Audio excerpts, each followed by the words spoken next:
Good afternoon, magandang araw sa inyo mga ka-idol. George Kiano here, the car loan expert. O mga idol, nandito tayo sa loob ng Toyota Pasig dealership na kung saan ay madalas po ako mag-release ng aking mga naibentang Toyota vehicles. Ganun din sa aking mga followers, mga dati kong customers, or even sa aking mga family members.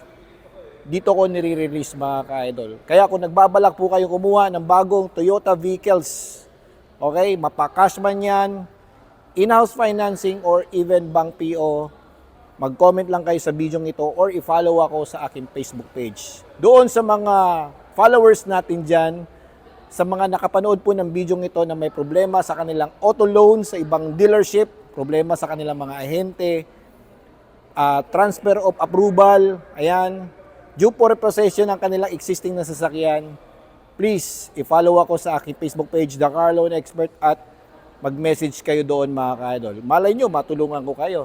Okay? So right now, we have the opportunity na gawa ng content itong isang coaching ito na which hindi ko pa nagagawa ng video ever since. Isa sa pinaka-iconic car ng Toyota. Pag sinabi mong kotse na Toyota, ano bang nasa isip ninyo?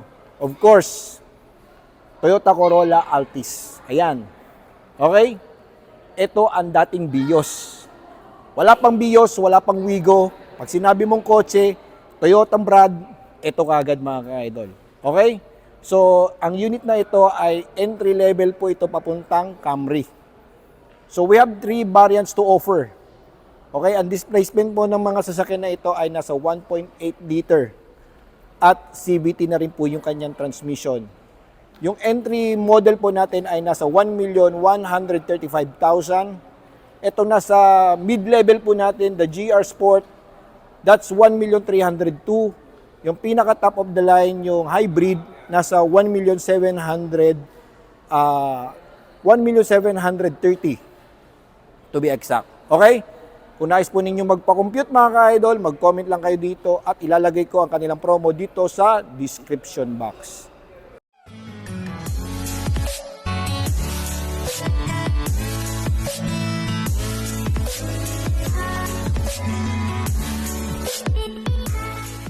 There you go mga ka-idol, ang 2024 Toyota Corolla Altis GR Sport. Ito po ang middle variant ng ating Toyota Corolla Altis. Doon sa mga customers na gustong malaman kung ano yung mga colors available based sa kanyang variants. For the entry level, we have Attitude Black Mica. Itong nasa harapan po ninyo. Okay, we have Super White Metallic, Stream Metallic. For the GR Sport, we have Red Mica Metallic, Attitude Black Mica, and Metal Stream Metallic. For the top of the line, which is the hybrid, Platinum White Pearl.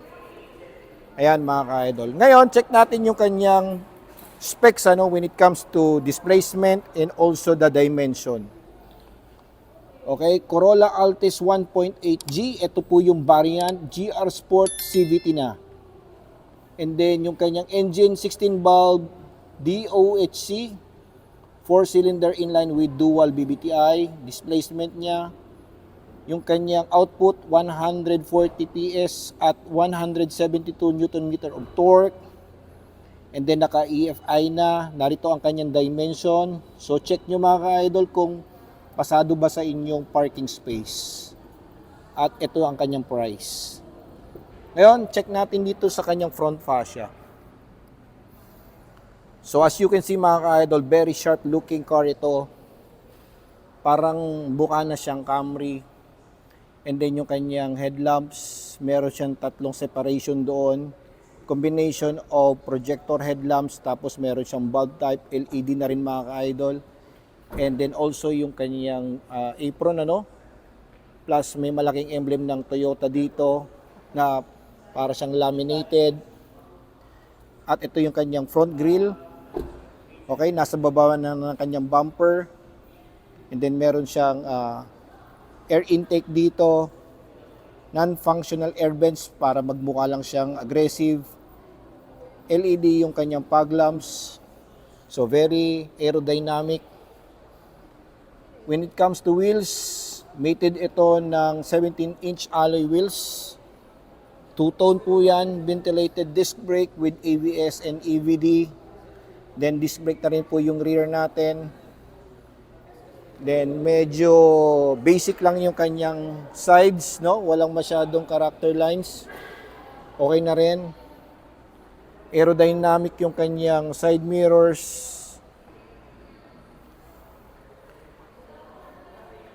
So when you take a look dito sa side niya, sobrang basic ng coaching ito. Yun nga lang, pagdating sa kanyang door handle, medyo parang outdated na yung design because nga, 'di ba? Steel chrome grille pa rin. Bakit hindi na lang ginamitan ito ng body color or color keyed? And then wala kami makita ditong antenna. Maybe it's because yung antenna niya nandito na sa kanyang rear window.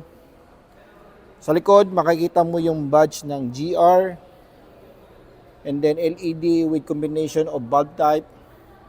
We have the reverse camera, reverse sensor. Meron tayo ditong medyo maliit na diffuser or air diffuser sa likod. And then nakatago na yung kanyang exhaust tip. And then sa baba, may makikita ka ditong reflector. So, napaagwapo ng coaching ito. But, hindi siya ganun ka sobrang premium, ano? Kumbaga, parang basic na rin siya when it comes to buying a car. Anyway, 50 liters ang fuel tank capacity po nito. So, power to weight ratio, I think, ang fuel consumption nito, nag-average ito ng 7 km per liter on city kung matraffic. Kung moderate lang naman, siguro kaya nito mag-9. For highway, maybe kaya niya ng 14 to 16. Depende po yan sa inyong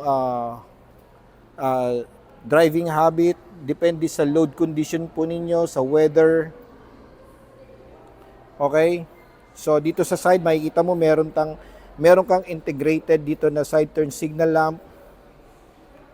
And then interior, ayan. So, premium plastic.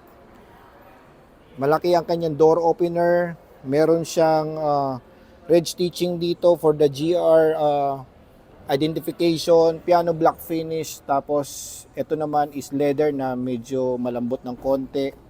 Okay, may speaker tayo rito. Yun nga lang, pagdating sa kanyang dashboard, medyo hindi ko masyadong kursunada because maraming curves. Okay? And then yung kanyang steering wheel, 3-spoke steering wheel, may mga controls na rin dito with SRS airbags, both driver and passenger. And then ito naman is 8-inch infotainment touchscreen with Apple CarPlay, Bluetooth connectivity, and traditional automatic style yung kanyang shifter. Meron kang electronic parking.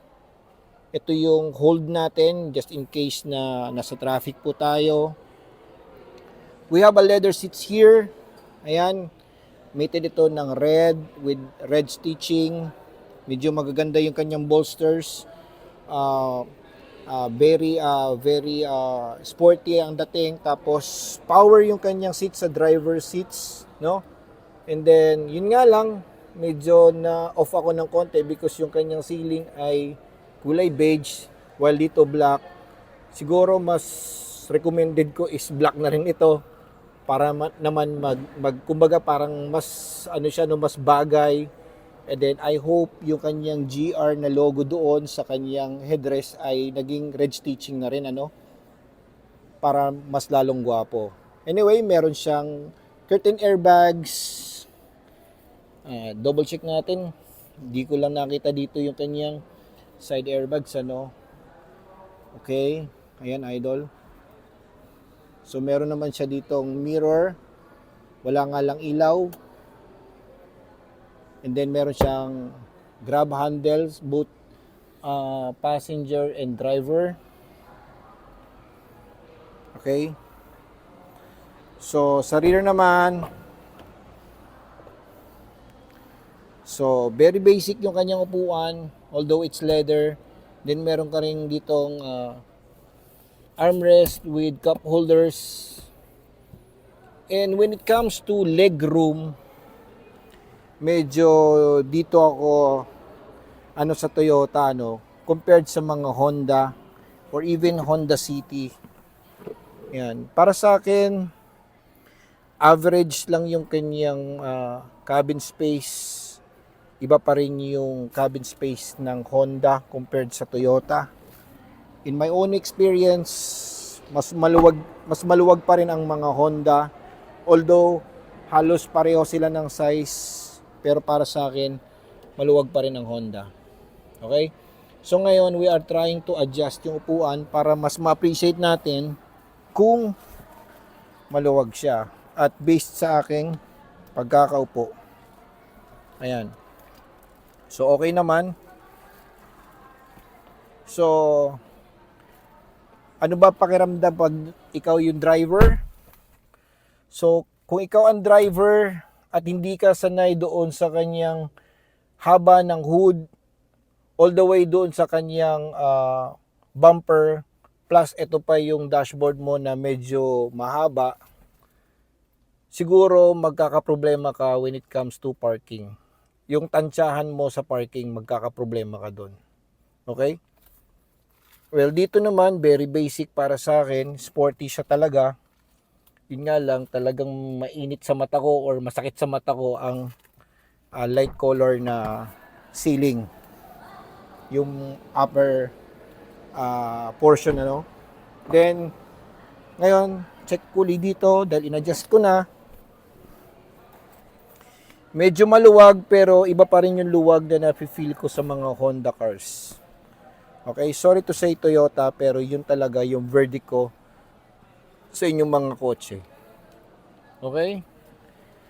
When it comes to comfort, komportable naman. Medyo nalilitan lang ako sa mga door windows. Okay? Check natin yung kanyang trunk space. Yan natin.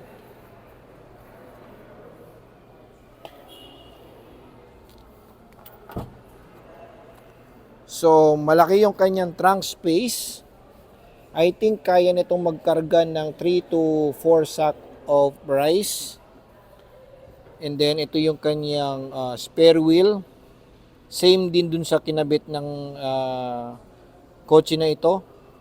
Hindi siya ginamitan ng steel or donut type. At nandito na rin yung tools. Okay? So, ayan. Ngayon, i-check naman natin yung kanyang engine. Okay, narito ang kanyang makina, idol. Ayan. Napaka-basic. As you can see, wala kang makitang even cover. Mapa-side, mapa-engine, lahat naked. So, kung ikaw yung tipong mitikuloso in terms of being malinis sa iyong sasakyan, especially sa engine side, ito ang malaking problema para sa iyo. Mahirap ang maglinis, especially sa mga wirings na makikita mo dito. Okay? Even sa mga kasukasuan ng makina, magiging masakit sa iyong mata. Ang advantage lang nito mga ka-idol is at least, 'di ba? Madaling makahinga ang iyong makina. Madaling i-dissipate yung init ng iyong makina, yung buga ng iyong makina. Okay? When it comes to hood, ayan, double walling naman, still may cover ka dito. Ngayon, kung hindi ka sanay, na ang hood ay laging nandito sa gilid or even dito, well, ito, kakaiba mga idol dahil nandito po siya. So, every time na bubuksan mo yung hood, matik na agad dito ka na tumingin. Dahil ito yung medyo nakakalito sa kanya, lalo na kung ikaw ay first timer na makakabili ng ganitong klaseng unit. Okay, so much for this video mga ka-idol dahil itong coaching ito ay sobrang basic para sa inyo at para sa akin. Kaya kung nagbabalak po kayong kumuha ng basic car na pang-araw-araw po ninyo, yung tipo bang closest to the Toyota Camry, mag-Toyota Corolla Altis ka na. Dahil unang-una, piyesa pa lang, wala ka nang po problemahin. Pagdating sa maintenance, wala ka rin po problemahin. Pagdating sa value, wala kang problemahin. Pagdating sa pagbenta ng iyong sasakyan, wala kang problemahin. Because Toyota po yan mga ka-idol. Okay? So, thanks for watching The Car Loan Expert.